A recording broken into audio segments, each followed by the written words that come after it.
Hey guys, welcome back to my channel. It's your girl, the Brooke Ashley, and today we are here to discuss The Real Housewives of Salt Lake City, Season 3, Episode 9.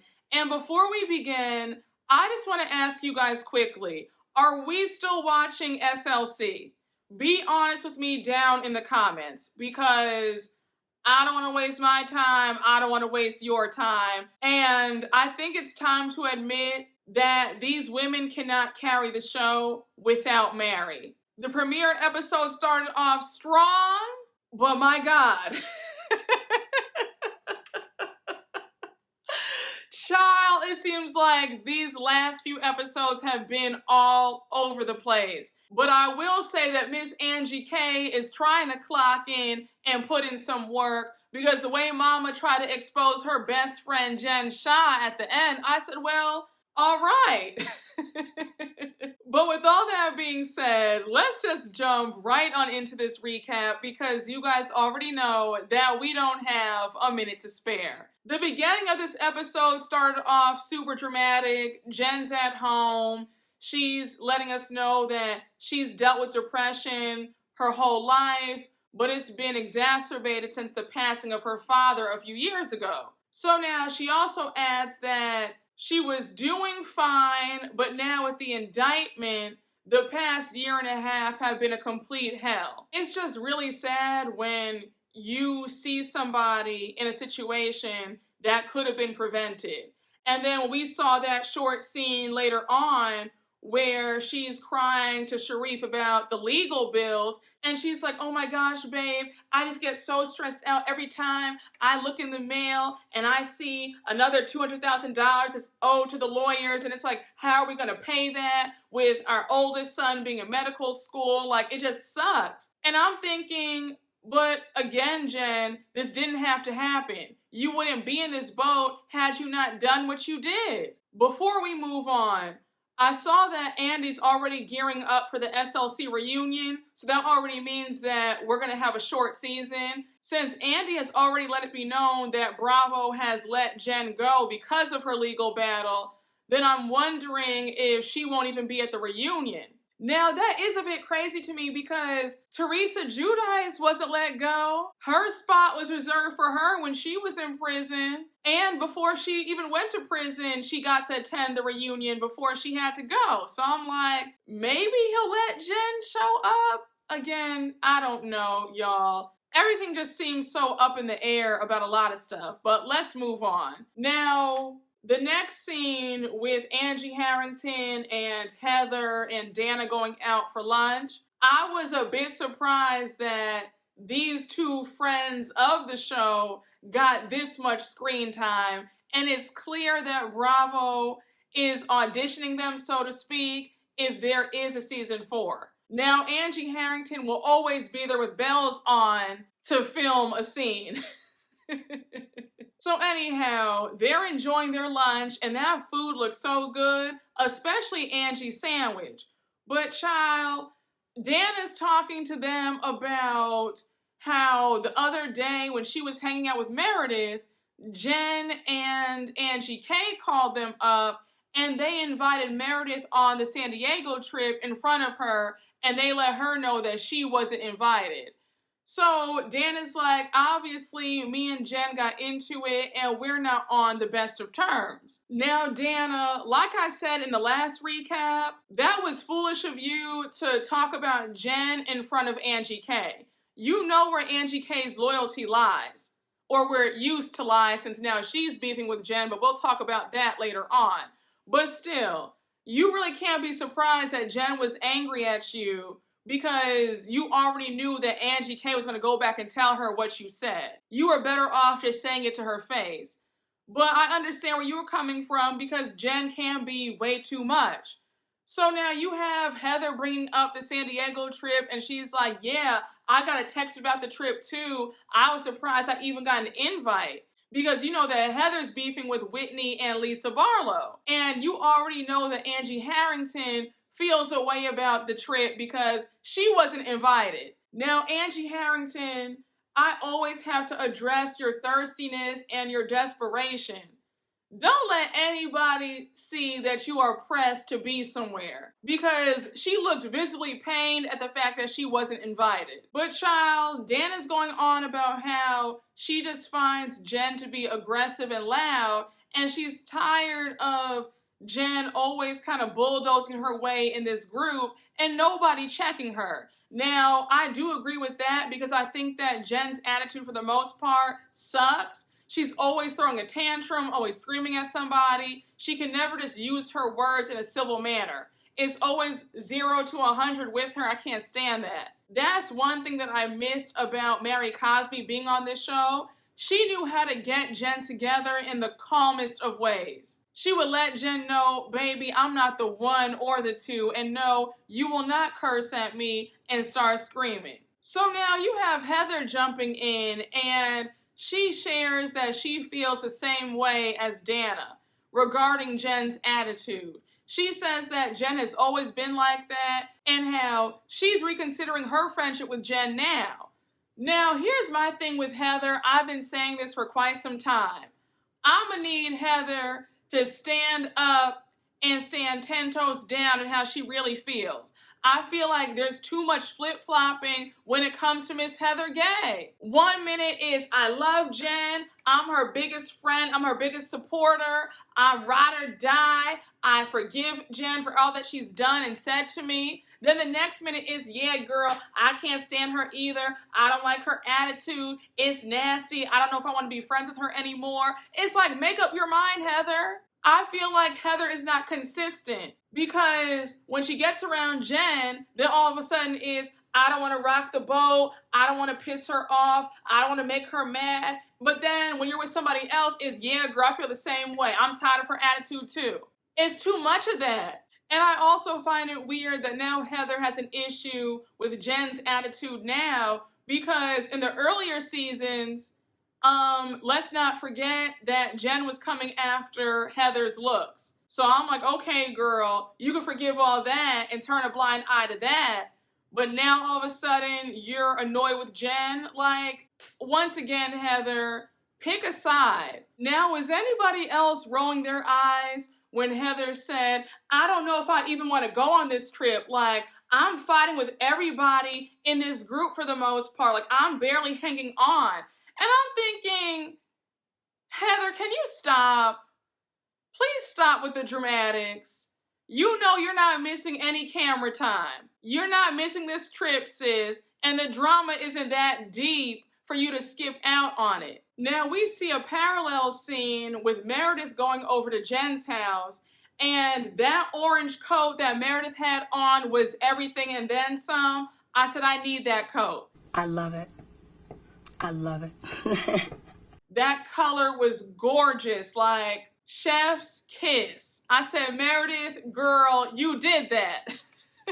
But sis, I have to get on you just a little bit because I was taught that you don't go to somebody's house empty-handed.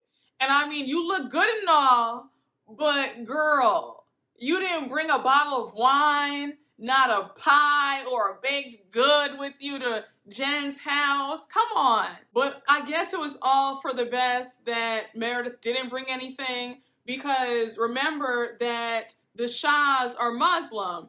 And when Meredith came over, it was Ramadan, so Jen lets Meredith know that she's fasting. So, or I think she said she wasn't fasting that day because Coach Shah told her not to because she was going to get sick. Did I hear that right? Let me know. But anyhow, Jen says that during Ramadan, it's a time to get closer to Allah and just pray and meditate and just clear her mind. So she's in better spirits and she's in a pretty good mood. So now they start talking about the San Diego trip. They're really excited. Jen says that she just wants to have fun, and she makes Meredith the CEO of fun on the trip. So since they're on the topic of the trip, Meredith brings up the idea of Danna coming on the trip. So Jen is trying to be a bit more calm, and she agrees to it, but she's not enthusiastic about it. Meredith is like, look, that's my friend, I'm a good judge of character, and I honestly think that it's a miscommunication between you two. So I really want her to come on the trip. Like, please. Jen allows it, but she just lets Meredith know, like, since that's your friend, you invite her. Now, me personally, I don't want a secondhand invite. That's just me. I have too much pride. I'm not ever going to beg somebody to be somewhere, and I damn sure don't want a loved one to have to beg somebody to let me go somewhere.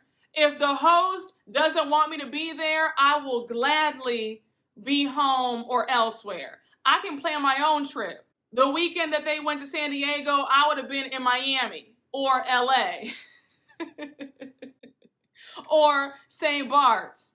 All right, or San Tropez, okay? Like, I will never be pressed to be somewhere where I'm not wanted. Now, when we see these short scenes of all the ladies packing for the trip and we jump to Whitney, I know I can't be alone in this, but when Whitney was saying how things are weird between her and Heather right now, but they're gonna sweep it under the rug and pretend like everything is okay, is it just me, or am I the only one who feels like I am so lost as to what they're fighting about?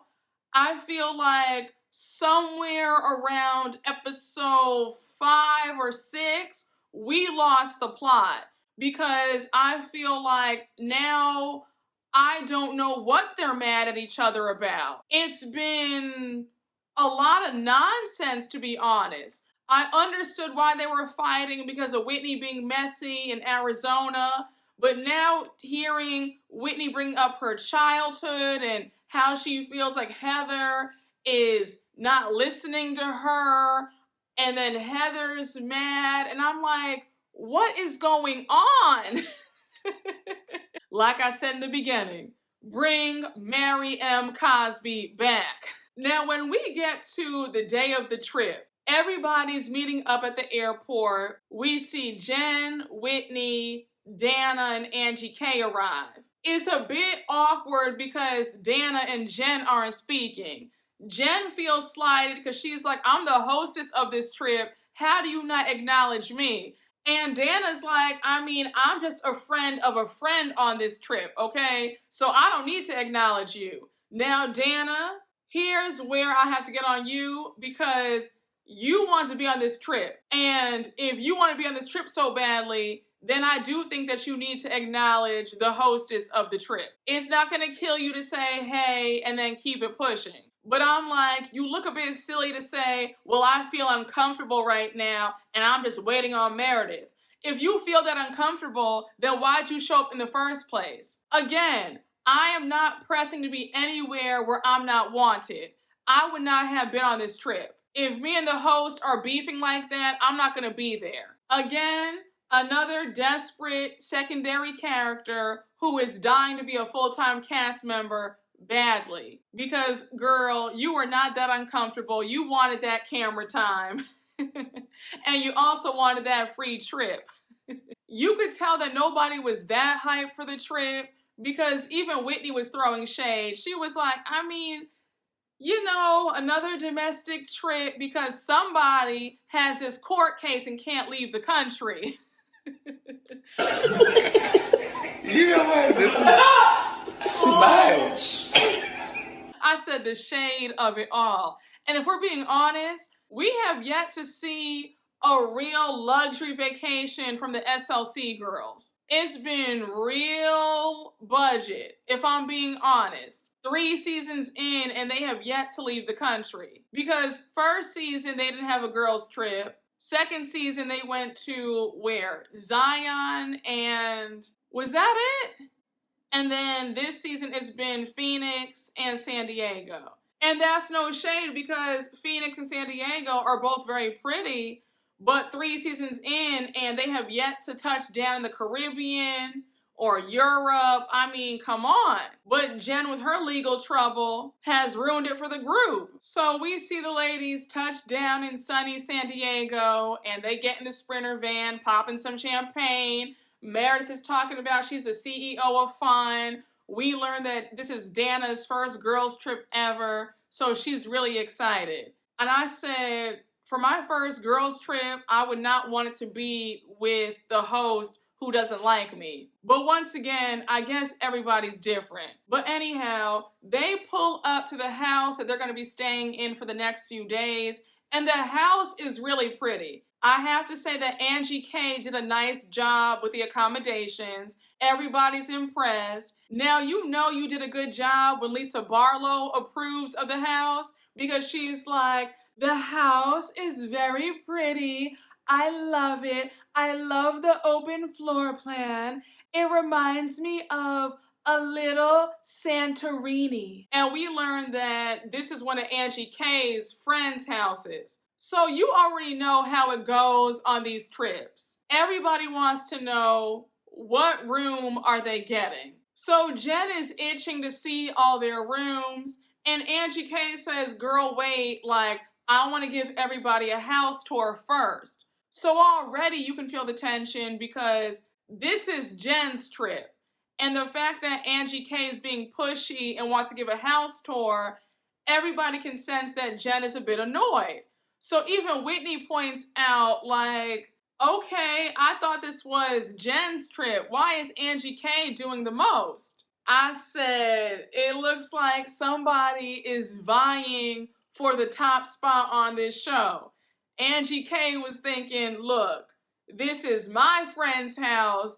I got this house secured for this trip, so I'm gonna give the house tour. I don't care if Jen is a full-time cast member on this show and is the host of this trip.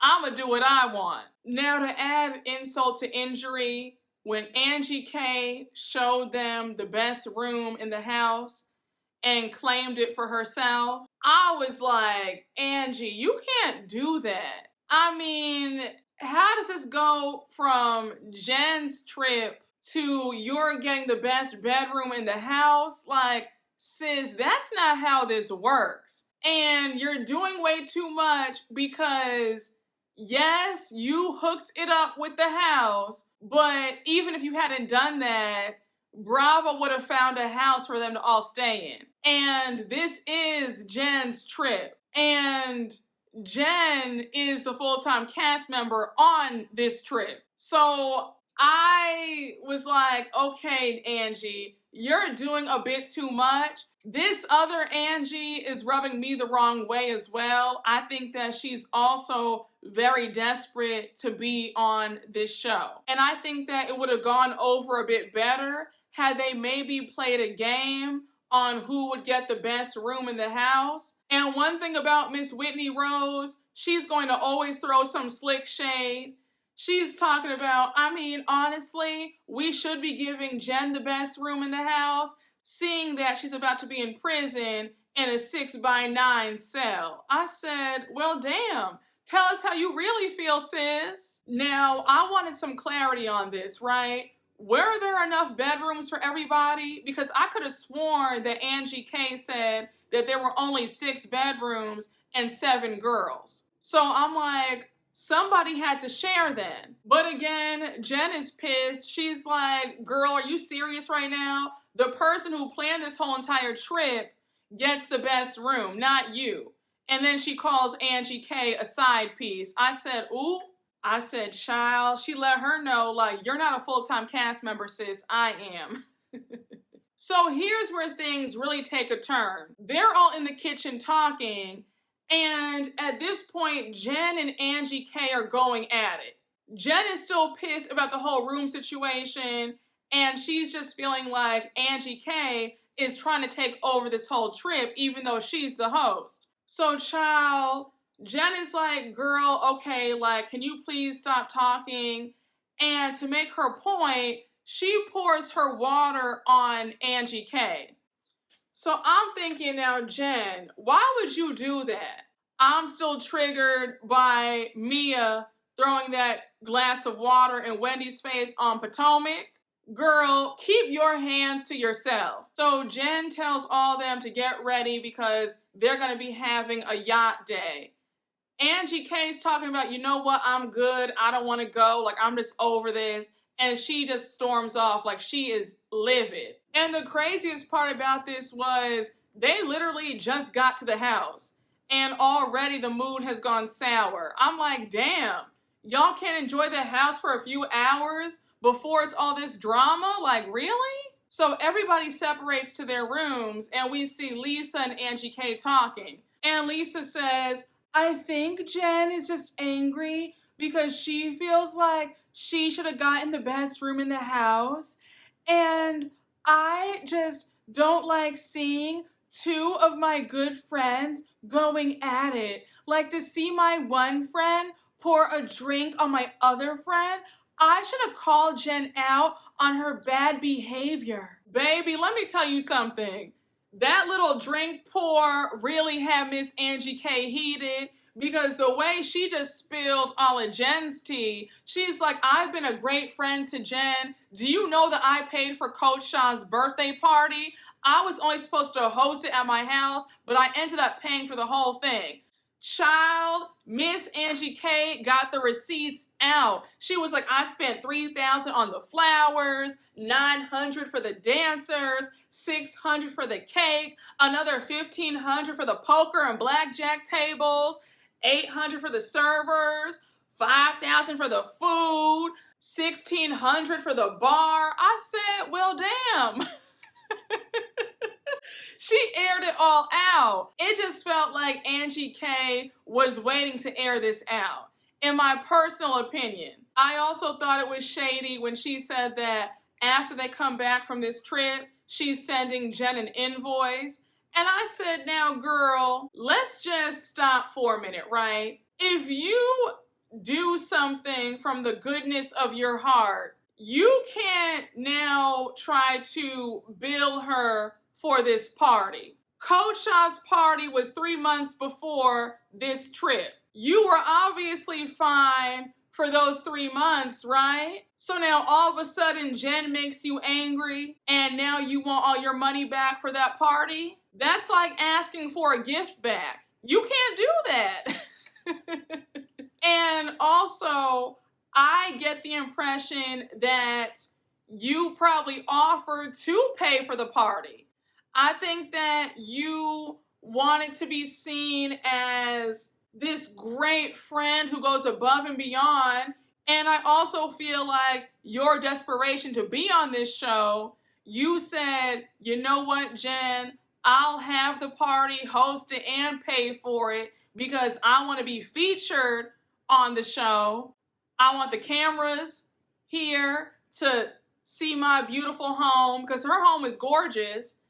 And you wanted this to be a way to get your foot in the door into maybe having a spot as a full-time cast member. I was just screaming because this reminded me of the whole Drew and Sheree fiasco this last season of Atlanta, where Sheree wanted to throw that joint birthday party for Kenya and Marlo, and then she stuck Drew with the entire bill, didn't want to give her half. Now, Sheree was dead wrong for that.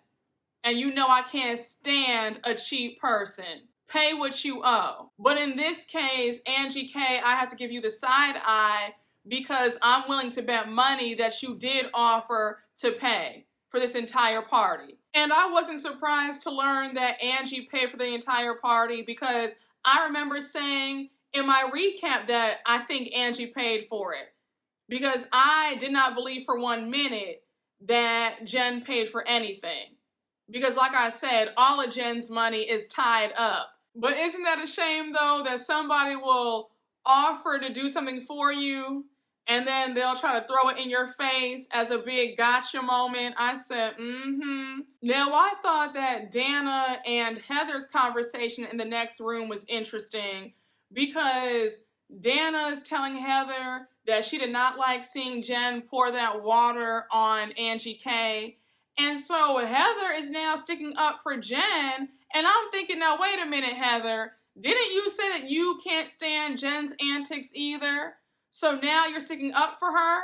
And it really killed me when Heather said to Danna, look, I know that you want to stand up for the righteous and do the right thing, but you're a friend of a friend on this trip. So tread lightly and pick your battles wisely. And I was like, oh, okay.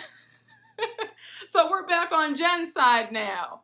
Very interesting. Like I keep saying, Heather blows with the wind. Now, we flip back to Angie K in her room, and she's on the phone with her husband. She's crying, talking about, babe, I feel like I was conned out of that money, that party that we threw for Coach Shaw, like I want it back. And I'm thinking, again, if you offered, then you just have to eat that, sis. You can't now ask for that money back 3 months later. If you wanted that money back, you should have made a contract and said, okay, Jen, I will pay for everything now, but in 30 days, I want the money back. Personally, here's my thing. I don't believe in loaning money. If I'm going to help you, I'm going to give it to you. If we should fall out later down the road, then it is what it is. But I'm not going to now say, well, I want the money back since we're no longer friends. I think that is real lame that she's now talking about, I want my money back. Like, girl, you weren't pressing her for the money 3 months ago, so let it go. You look kind of silly. So now all the ladies get in the Sprinter van to head to the yacht. And of course, it's super tense. Nobody's talking. And here goes Whitney trying to break the ice to get Jen and Angie K to have a conversation. So Jen starts it off by saying that she thinks that Angie needs to apologize to her. So Angie makes it clear that she's not apologizing for anything and that if anybody apologizes, it's going to be Jen. So child, Jen's like, what am I apologizing for? For getting you wet? Like, I was just joking. I didn't mean to pour that water over your head in a bad way. It was just a joke. Now, Jen, whether you meant it as a joke or not, just apologize. Girl, it was uncalled for. It was messy.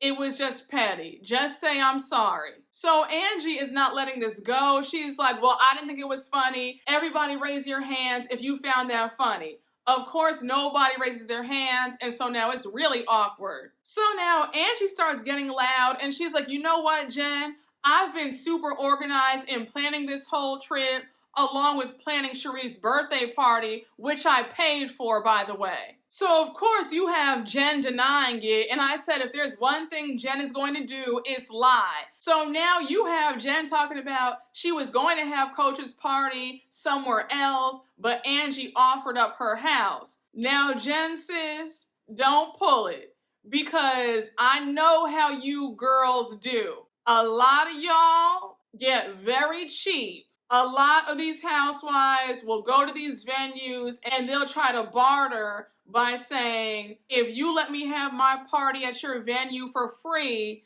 you're going to get all of these eyes on your business that's going to lead to all this other business, which means more money. So I wouldn't be surprised if Jen was hitting up all those venues in Park City saying, hey, let me have Coach's party for free because that's free advertising for you. And honestly, I get the impression that they turned her down and she was probably complaining about it to Angie K. And Angie K said, okay, girl, I got you. Have it at my place. But if you're going to have it at my place, put a word in for me about being on this show. I believe that's what really happened. But Jen, miss me with all that. Well, I was going to have it somewhere else. They probably told you, girl, your name carries no weight here in Utah. If you want to have this party at one of our venues, you're going to have to pay. Now, Angie had me screaming when she said, look, I was supposed to open up my home, not my wallet. And then Jen claps back, talking about, I gave you a $5,000 necklace yesterday, did I not? When they showed that necklace did not look like any $5,000 to me. And you know it wasn't because Bravo usually will tell you the price of something, and even they didn't show the price. So I said, yeah, the necklace was not $5,000. Maybe $150 at the most, but I did not look at that necklace and think any $5,000. Jen is full of it. And you know that Jen was grasping at straws because had she given Angie money for the party, she would have pulled out her receipts. And Jen had no receipts to speak of. But Jen is lying out of embarrassment because she knows that we all know that Angie K is telling the truth. And Angie K checked her about that necklace. She was like, girl, stop deflecting and stop lying. That was a necklace that you were already wearing. You took that off your neck and just gave it to me. Like, please stop. Now, Jen, when you brought up how you wish you got that memo about billing the other person for a party you threw them, and you said, you know, I wish somebody told me that when I spent $80,000 on Meredith's party 2 years ago. And I said, but that party that you threw in season 1, you threw that for yourself. Let's be real.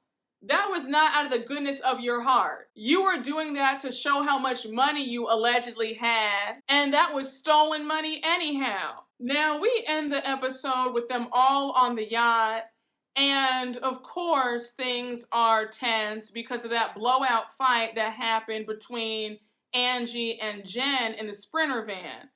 So you have Jen crying, Heather and Meredith are trying to console her, and Jen just can't believe that Angie would embarrass her like that. She's like, this is my friend from college. Like, I can't believe she would do that. And then Jen goes on to say that she thinks that Angie is fake. Now, I got that impression from Angie as well. There's just nothing good about somebody who is just so thirsty to be on TV.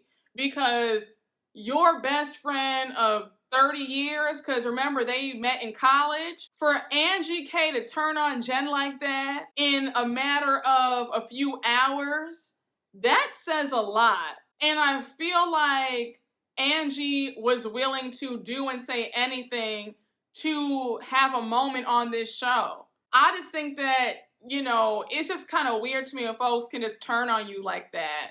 And don't get me wrong, I am no Jen Shah fan. But I just found it very, very interesting that Angie K was just so quick and so willing to just turn on her girl like that. Her co-host of this trip. So while Jen is sobbing about being embarrassed by her friend, Meredith is like, she's worried about Jen's mental state, and she thinks that Jen is reaching her breaking point and she might have a breakdown. She says that she's scared, she feels frightened, because she's in a very tough time in her life. So Jen goes on to add that she can't believe that Angie would come for her during the most vulnerable time of her life. And then she says again, F you. That's where the episode ends. And I just have to say, guys, it just feels like SLC is all over the place. I don't know if I'm the only one who feels this way, but I don't know, like something just feels off. But I also want to quickly address Jen. You sat there and called a Black content creator an Oreo. And if you don't know what that means, it's like a slur. It's a very derogatory name towards Black people who are considered whitewashed, not Black enough, meaning you're Black on the outside but white on the inside. That's what that means. And how dare you? You have way bigger fish to fry. You have a lot going on in your life, but yet you want to call a Black content creator an Oreo. You need to really focus on what matters most. Focus on your freedom that's in jeopardy. Focus on that. And a lot of Black content creators, including myself, have gone very easy on you and your attitude and the cultural appropriation because you do the most. You try to act like a caricature of Black women. And it's very annoying. And I've always found it to be a bit off-putting. And all that talk about, well, in Utah, I'm considered a Black person, so I consider myself like a Black woman. Girl, stop. And I've gone real easy on you. But hearing you insult a Black content creator like that, that is unacceptable. But y'all, that was my recap. I hope you all enjoyed. Let me know what you guys thought about this episode. Let me know how you're feeling about this season so far. And yeah, guys, make sure to like, comment, and subscribe, and I will see you all later. Bye.